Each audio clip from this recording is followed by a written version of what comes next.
ನಮಗೆ ತಿಳಿದಿರೋ ಮಾಹಿತಿ ಪ್ರಕಾರ ಒಂದು ವಾರದಿಂದ CID ಅವರು ಕಾರ್ಕಳಕ್ಕೆ ಬಂದಿದ್ದಾರೆ. ಇಲ್ಲಿ ಕಾರ್ಕಳದಲ್ಲಿ ತನಿಖೆ ಆರಂಭ ಮಾಡಿದ್ದಾರೆ. ಡಾಕ್ಯುಮೆಂಟ್ಸ್ ಎಲ್ಲ ಕಲೆಕ್ಟ್ ಮಾಡ್ತಾ ಇದ್ದಾರೆ. ರಾಜಕೀಯ ವ್ಯಕ್ತಿಗಳಿಂದ ಇರ್ಬೋದು, ಅಧಿಕಾರಿಗಳಿಂದ ಇರ್ಬೋದು, ಡಾಕ್ಯುಮೆಂಟ್ಸ್ ಎಲ್ಲ ಕಲೆಕ್ಟ್ ಮಾಡ್ತಾ ಇದ್ದಾರೆ ಅಂತ ಸ್ಟೇಟ್ಮೆಂಟು ಕೊಟ್ಟಿದ್ದಾರೆ. ಅದು ಇಲ್ಲಿ ಲೋಕಲ್ ನ್ಯೂಸ್ ಪೇಪರಲ್ಲೆಲ್ಲ ಬಂದಿದೆ.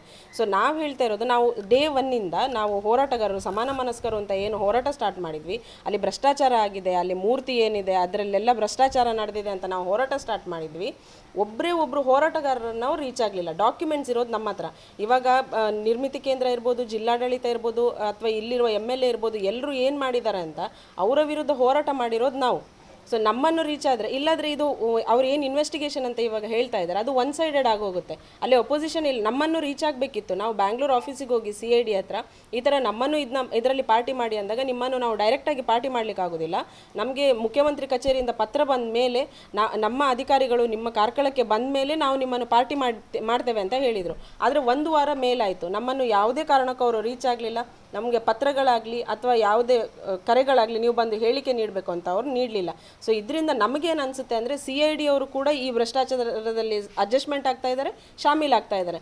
ಇದು ಅವ್ರದ್ದು ರಿಪೋರ್ಟ್, ಇನಿಷಿಯಲ್ ರಿಪೋರ್ಟ್ ಬರುವ ತನಕ ಅವರು ಅರುಣ್ ಕುಮಾರ್, ಈ ನಿರ್ಮಿತಿದು ಯಾರು ಯೋಜನಾ ನಿರ್ದೇಶಕರಿದ್ದಾರೆ ಅವ್ರನ್ನ ಸಸ್ಪೆಂಡ್ ಮಾಡಬೇಕು. ಇನಿಷಿಯಲ್ ರಿಪೋರ್ಟ್ ಬರುವ ತನಕ. ನಾವು ಫೈನಲ್ ರಿಪೋರ್ಟ್ ಅಂತಲೂ ಹೇಳಲ್ಲ. ನಿಮ್ಗೆ ಅವ್ರು ತಪ್ಪು ಮಾಡಿಲ್ಲ ಅಂತ ನಿಮ್ಗೆ ಅನಿಸಿದೆ ಇನಿಷಿಯಲ್ ರಿಪೋರ್ಟಲ್ಲಿ, ಆಮೇಲೆ ಏನು ಡಿಸಿಷನ್ ತಗೊಳ್ತೀರಾ ತಗೊಳ್ಳಿ.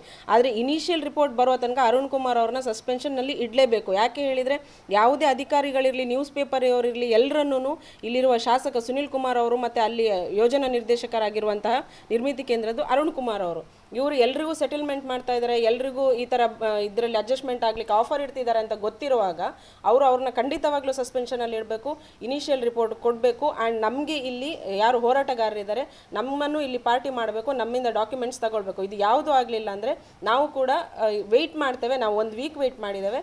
ನಾವು ಇನ್ನೊಂದು 2-3 ದಿನ ವೆಯ್ಟ್ ಮಾಡ್ತೇವೆ. ಅದರ ನಂತರ ನಾವು ಹೈಕೋರ್ಟಲ್ಲಿ ಹೋಗ್ತಾ ಇರುವ PAL ಅಲ್ಲಿ CID ಅನ್ನು ಕೂಡ ಪಾರ್ಟಿ ಮಾಡ್ತೇವೆ. CID ಮೇಲೂ ಕೇಸ್ ನಾವು ಹಾಕ್ತೇವೆ.